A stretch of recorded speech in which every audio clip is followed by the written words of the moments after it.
Buongiorno a tutte, oggi vogliamo parlare di un'iniziativa molto particolare a livello nazionale, per il momento messa in campo dal Veneto e dall'Emilia Romagna. Sono con le due consigliere regionali di parità, la dottoressa Sandra Miotto del Veneto e la dottoressa Sonia Albisi dell'Emilia Romagna, e con le due colleghe Antonella Rimondi e Laura De Biasi. Intanto grazie di essere con noi. Vogliamo parlare in particolare di un protocollo firmato nel 2017 tra il Consiglio Nazionale Forense e la Consigliera Nazionale di Parità per una creazione di una sorta di shortlist di avvocati o preparati in materia antidiscriminatoria. Allora, vi chiedo innanzitutto che cos'è e perché è stato applicato per il momento in Veneto e in Emilia-Romagna. Noi abbiamo dato attuazione a questo protocollo siglato a livello nazionale e insieme, come consigliere di parità della Regione Emilia-Romagna, insieme alla rete dei CPO della Regione Emilia-Romagna, che sono le commissioni di pari opportunità degli ordini forensi provinciali,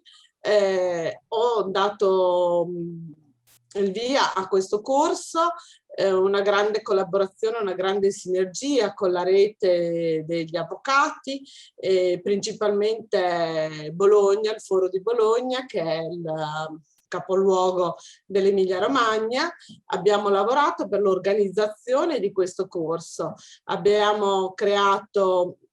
il corso, che è durato per 8 lezioni e 8 giornate intense di confronto, di dialogo, di formazione con degli ottimi relatori e con tutta la rete appunto degli avvocati e delle avvocate della Regione Emilia-Romagna. Noi come consiglieri di parità siamo l'unica authority che può adire in giudizio a tutela del lavoratore o della lavoratrice discriminata, quindi tendiamo a una risoluzione bonaria della situazione discriminatoria laddove la andiamo a evincere, ma se questa situazione non dovesse chiudersi in maniera bonaria, la consigliera regionale di parità può adire in giudizio e conseguentemente la preparazione di questi avvocati e avvocati che ha portato poi alla realizzazione della prima shortlist regionale di avvocati e avvocati esperti in diritto antidiscriminatorio è stato per me molto importante, perché ho già 3 azioni in tribunale, di cui una si è già conclusa, un'azione diretta che ho fatto io come consigliera di parità, dove l'esito è stato un esito positivo, il primo a livello regionale e anche il primo a livello nazionale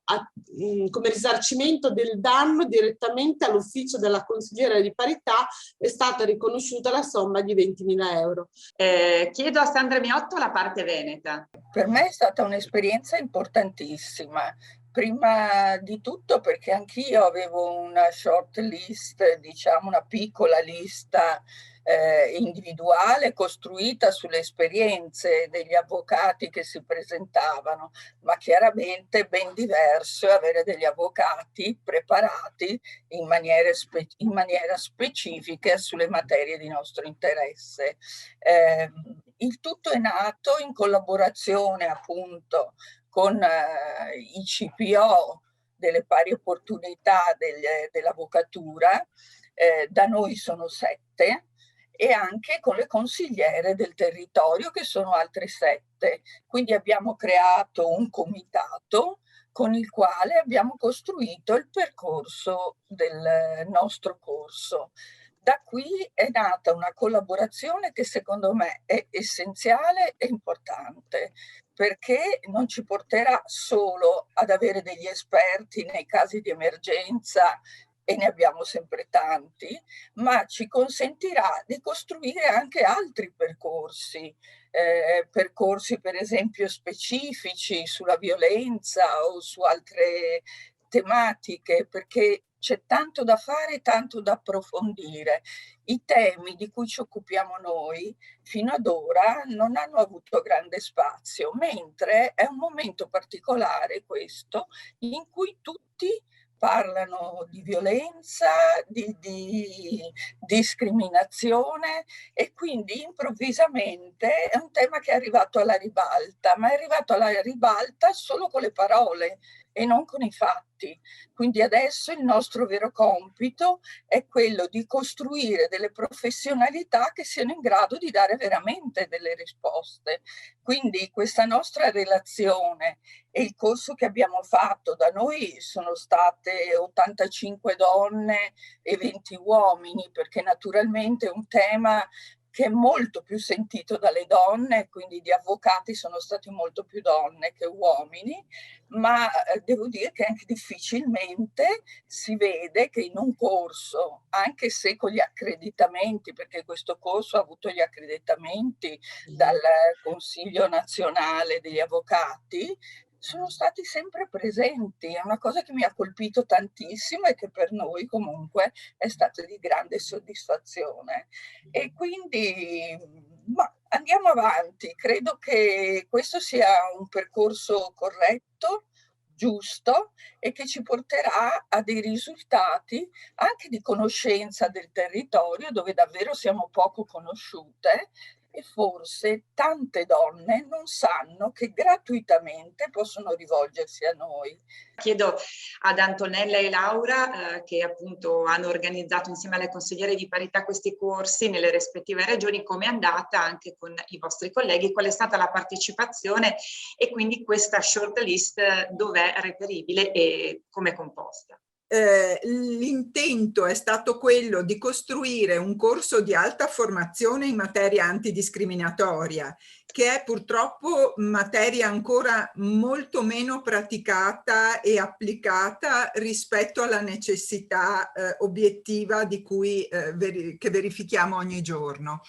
C'è stata la collaborazione nell'organizzazione dei comitati per le pari opportunità presso gli ordini degli avvocati, e devo dire che ne è uscito un gruppo di lavoro molto, molto integrato, molto omogeneo, e abbiamo appunto ottenuto, come già anticipava la consigliera Miotto, una grande disponibilità da parte di professori universitari, di professionisti, di magistrati per parlare di questi temi.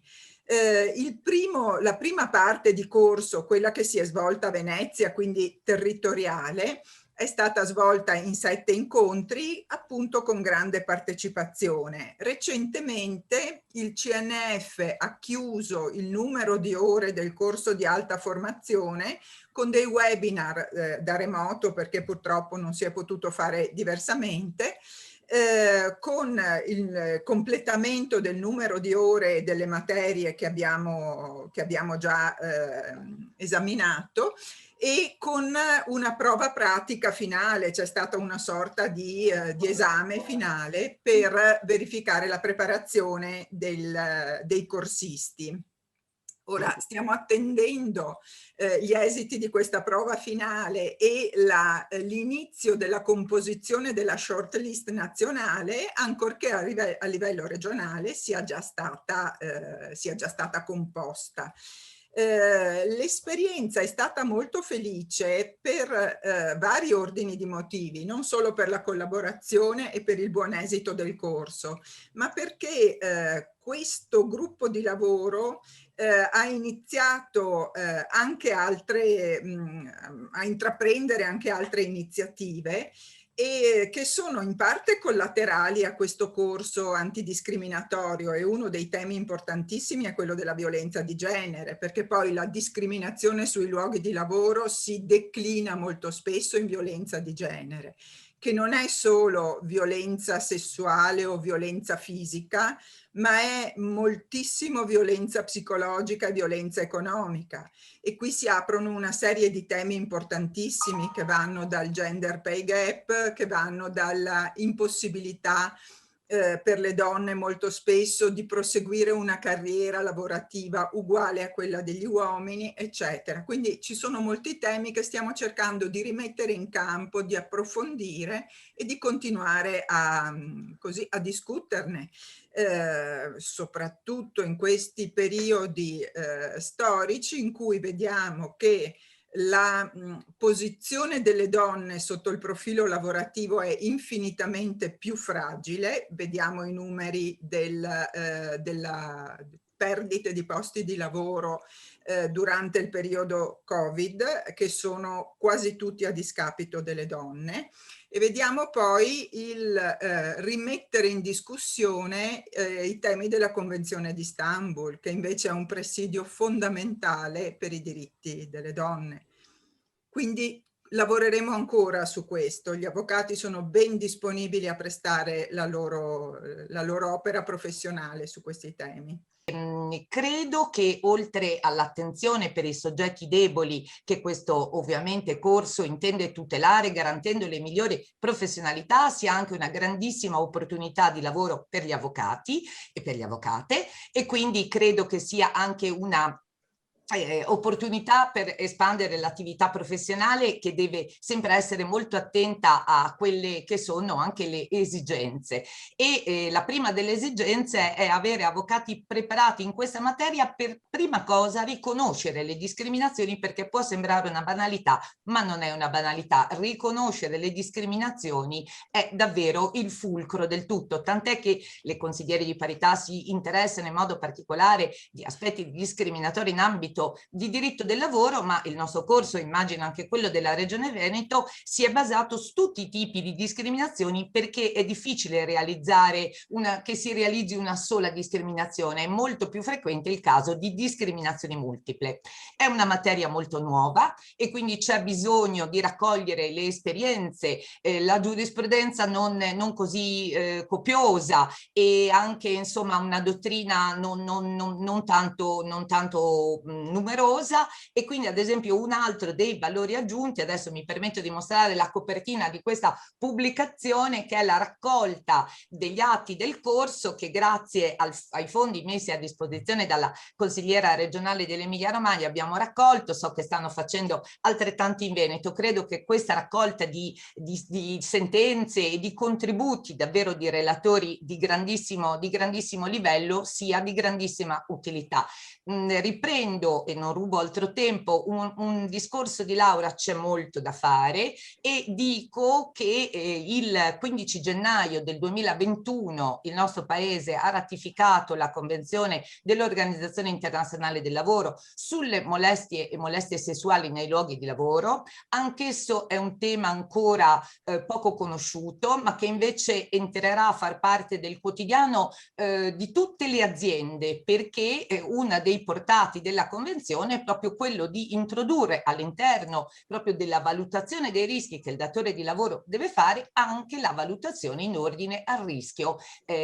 molestie e molestie sessuali sul luogo di lavoro. Questo è un argomento quindi anch'esso di grandissima attualità. Adesso il nostro Paese ha 12 mesi per dare una concreta attuazione con dei decreti attuativi, ma occorre arrivare, come dire, puntuali all'appuntamento, e occorre anche in questo caso sviluppare delle competenze. Io sono convinta che gli avvocati abbiano una formazione di base che dà loro delle competenze, e credo che questo sia un altro ambito nel quale sviluppare una competenza specifica sia di interesse per l'avvocatura e per i soggetti che dovranno essere tutelati. Discriminazioni sul posto di lavoro. Ci spiegate, ci fate qualche esempio pratico in modo che le persone che ci ascoltano possano capire ed eventualmente a chi possono rivolgersi?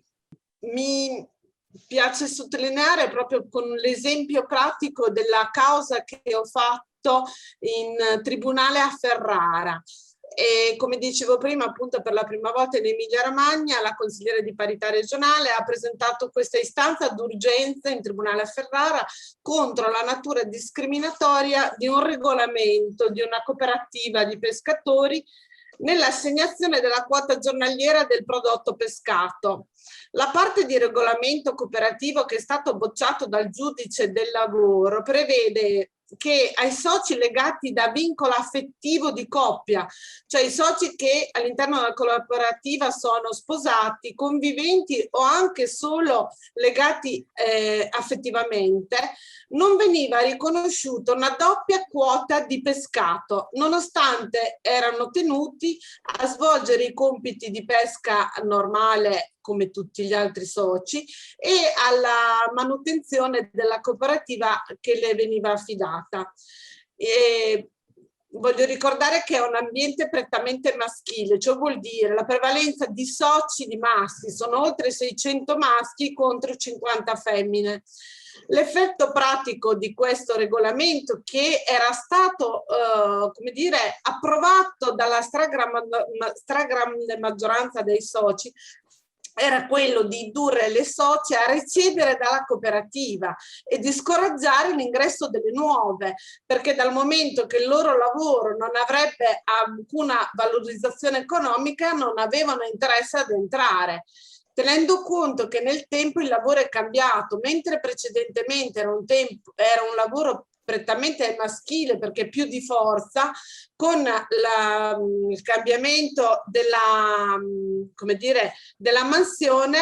ora il lavoro è anche adatto alle donne. Il regolamento si legge nel dispositivo che è stato emesso dal giudice del lavoro di Ferrara. Si tratta di una discriminazione indiretta in quanto apparentemente neutra, rivolto a socie e a soci, ottiene l'effetto di discriminare le donne fidanzate, coniugate o unite da vincoli affettivi, ponendole in una posizione di particolare svantaggio nell'accesso alla cooperativa. Il giudice ha inoltre reputato misura necessaria a rimuovere gli effetti della regola discriminatoria anche la pubblicazione del dispositivo di sentenza su un quotidiano locale per informare tutta la collettività dei soci che in gran parte, come avevo detto prima, avevano approvato quel regolamento dalla sua portata discriminatoria con effetto appunto deterrente. E quindi il giudice ha accolto il ricorso che è stato presentato dalla consigliera regionale di parità e ha disposto, come ho detto prima, un risarcimento danni all'ufficio direttamente della consigliera di parità di 20.000 euro, che l'ufficio della consigliera è l'organo di garanzia, e oltre alle spese legali, oltre 13.000 euro di spese legali. E questo è un risarcimento direttamente all'ufficio in quanto soggetto che presidia l'interesse pubblico leso. Quindi, come dicevo prima, la consigliera di parità cerca sempre una conciliazione, cerca sempre di trovare un accordo conciliativo. Laddove questo accordo non è possibile può adire in giudizio e con gli avvocati e avvocati esperti in materia cerchiamo di lavorare tutti insieme per, come dire, andare a ridare dignità laddove la dignità, come in questo caso, veniva lesa, e fare riconoscere l'opportunità di lavoro anche per le donne. Guardate, lo dico come esperienza personale in qualità di consigliera regionale, e il fatto di chiamare in giudizio la consigliera di parità, il fatto che consigliera possa costituirsi in giudizio di discriminazione rende il livello del giudizio più alto, cambia completamente l'approccio e anche l'attenzione del giudice giudicante in queste materie. I dati ce lo dicono, i dati Istat ci dicono che sono centinaia di milioni le donne che subiscono discriminazione nel mondo del lavoro, però queste donne molto spesso non denunciano, quindi questo è un fatto molto preoccupante perché non solo viola i diritti fondamentali, ma ha anche conseguenze rilevanti dal punto di vista economico e dal punto di vista sociale. Mi preme sottolineare che sono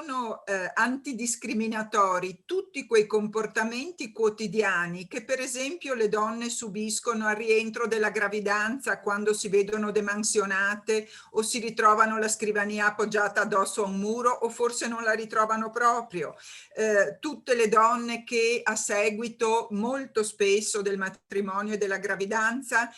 sono costrette a rassegnare ancor prima di iniziare a lavorare delle dimissioni in bianco. Sono discriminate le donne che non ottengono il medesimo stipendio degli uomini pur a parità di mansioni e molto spesso, devo dire, a fronte di un impegno personale molto più importante. Le donne si sentono sempre di dover dimostrare qualche cosa in più. Tutti questi sono comportamenti che ciascuna di noi deve imparare a valutare come non corretti. Siamo tutti lavoratori e lavoratrici che devono fare la loro parte senza nessuna concorrenza personale, o meglio, nell'ambito di una corretta concorrenza personale, ma non di una discriminazione di genere. Io ci terrei a dire che certi tipi di violenza sono molto subdoli nel mondo del lavoro, perché spesso i giornali o dovunque senti parlare di casi efferati, ma ci sono tanti tipi di violenza sottili che soltanto con l'approfondimento e con il confronto con i lavoratori possiamo scoprire e possiamo, come posso dire, discutere con i loro dirigenti del personale, perché noi abbiamo una grande forza, che è quella di avere un rapporto diretto con l'ispettorato del lavoro, con cui lavoriamo, e spesso anche noi abbiamo fatto un protocollo per cui quando si presenta una donna a chiedere le dimissioni, prima di concedere le dimissioni, l'ispettorato si rivolge a noi perché possiamo fare un colloquio e perché la donna possa dire realmente quali sono le ragioni delle sue dimissioni, perché spesso sappiamo che non sono quelle reali. Una cosa interessante che è accaduta proprio in questi giorni è che un avvocato è venuto a chiederci aiuto dopo il corso, perché si trova in un'azienda con più di 100 dipendenti dove c'è un turnover continuo e anche molestie sessuali nei confronti delle donne. Quindi devo dire che il primo caso è proprio arrivato da questo corso che abbiamo fatto e con cui cominceremo a ragionare con i dirigenti dell'azienda e a farlo sottoscrivere, perché è importante dire che noi non possiamo agire se non abbiamo fatto sottoscrivere un impegno da parte dei lavoratori, che spesso rinunciano perché hanno paura, però se sono molti si fanno coraggio, e allora il coraggio di tutti mette insieme anche la nostra forza e il poter parlare con l'azienda e decidere magari qualche cambiamento, anche senza arrivare alle cause che sappiamo sono sempre dirompenti e creano un clima aziendale che poi è davvero difficile recuperare.